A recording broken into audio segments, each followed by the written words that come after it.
CEO and co-founder of Affirm, Max Levchin, joining us this morning. And Max, it's great to see you. Thanks so much for joining us. Thank you for having me. I want to talk about Affirm because I know you're appealing to millennials, among others. But what's your take on Zuckerberg? Crisscrossing the country, getting an idea of how people are feeling or living outside Silicon Valley. I think if most Americans seemingly use your product twice a day, it's a pretty good idea to go find out exactly what life's like. Yeah. So I think it's great. I think it's very smart of him. It's amazing the popularity of Facebook, that people are using it twice a day. What's behind it? Connection. You connect to your friends, your family. You keep in touch. It's the modern way of knowing who's where and how they're doing. Yeah, but you know what? It's like technology changes so fast, and obviously you know this better than most. They have a group of people and a whole population, but you got to watch that Instagram doesn't take the market share, that somebody else, a newcomer coming out, doesn't take the market share. For sure. And, you know, acquiring Instagram, for example, was a very shrewd move on their part. They saw a new trend and said, we have to be a part of it, and if not, we have to own it. So I think they've been doing a good job with that. And they arguably do the best job at monetizing the user base on Instagram. I would argue, as a user of all the social media platforms, Max is laughing at me, but they nail it when it comes to pushing advertising. It's certainly been very successful. Yeah, it's true. I mean, in terms of the monetization, I mean, everybody's trying to figure out how Twitter is going to monetize its business. How tough is it to come up with the monetizing of these platforms, since they're so huge?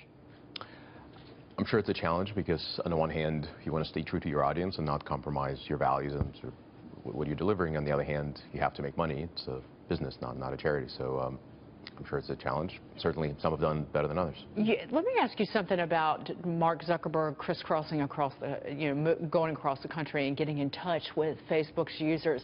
Is some of that, do you think, because Silicon Valley, I mean, they're largely politically liberal.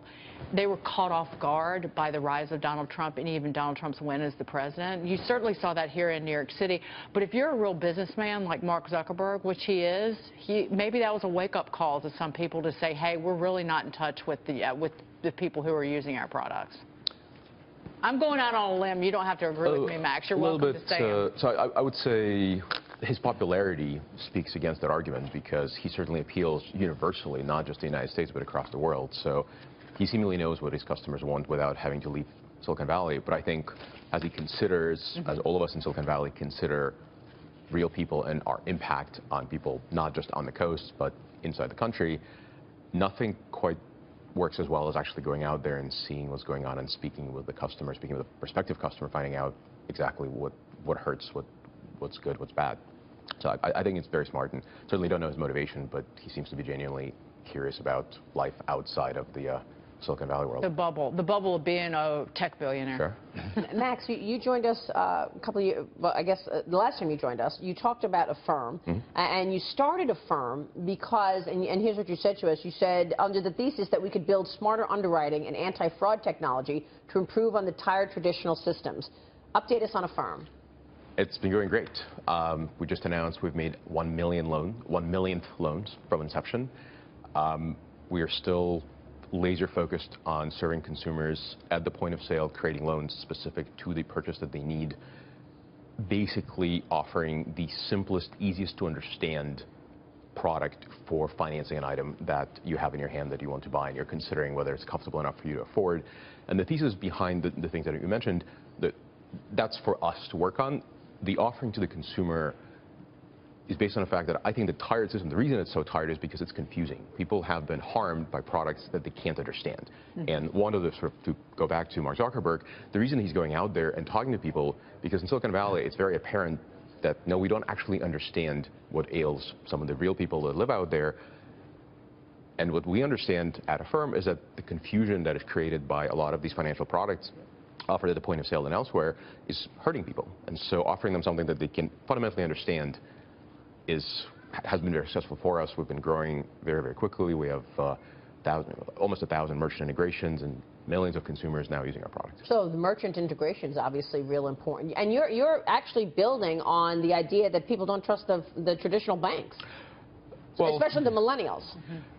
They have reason not to trust. If you look at something like a deferred interest product where it's truly too good to be true and you get caught off guard, and suddenly you owe almost twice as much as you thought you would, you find yourself going, wait a second, I thought I was getting a great deal, and now I'm in debt, and I might be in debt forever. Yeah. So eliminating that, creating products that are completely honest about what they are and what they cost, has been seemingly obvious path to success for us. Transparency is critical, yeah. Sure is. Someone was asked Hemingway how he went bankrupt. He said very slowly, then very quickly. What's going to happen when the big banks wake up? Are they going to be able to compete with products like yours, which go direct to consumer with no kind of fuzz or imitation in between? You know, I think it's going to be very challenging for them. So not all banks, not all financial institutions are created equal. I speak with a lot of them, and I have a great degree of respect for them. I think many of them are finding out that the mobile age caught them off guard. The requirement of transparency has caught them off guard among the new generation. And the generations that have come before them realize that you don't have to put up with these abusive practices. And so a lot of the larger banks have frankly spoken to us and said, can we partner up? Can we figure out some way to work together? Because technology, faster, smarter underwriting is something Affirm does really, really well. I think they still have a lot to offer, including years and years of building out gigantic deposits, for example, which is a system that needs to be utilized smarter. But yes, I think the upstarts have a great degree of work to do because a lot of these products are truly stale and tired. But they've got this whole deposit base to use in terms of lending, in terms of, you know, trading. Where's the sort of nest egg at Affirm? Where does the money come from? Today, we're entirely financed by some of the larger financial institutions. We come to them and say, look, you guys may or may not understand how to speak to the younger demographic, but we do. Look at our growth, look at our numbers, and look at our performance. We think your money would be smart lent to us, and then we can put it to work on your behalf. And so that's what we do today. As we grow, I'm sure our strategy will change. Max, great to have you on the show today. Thank you. We'll be watching Max Levchin at Affirm.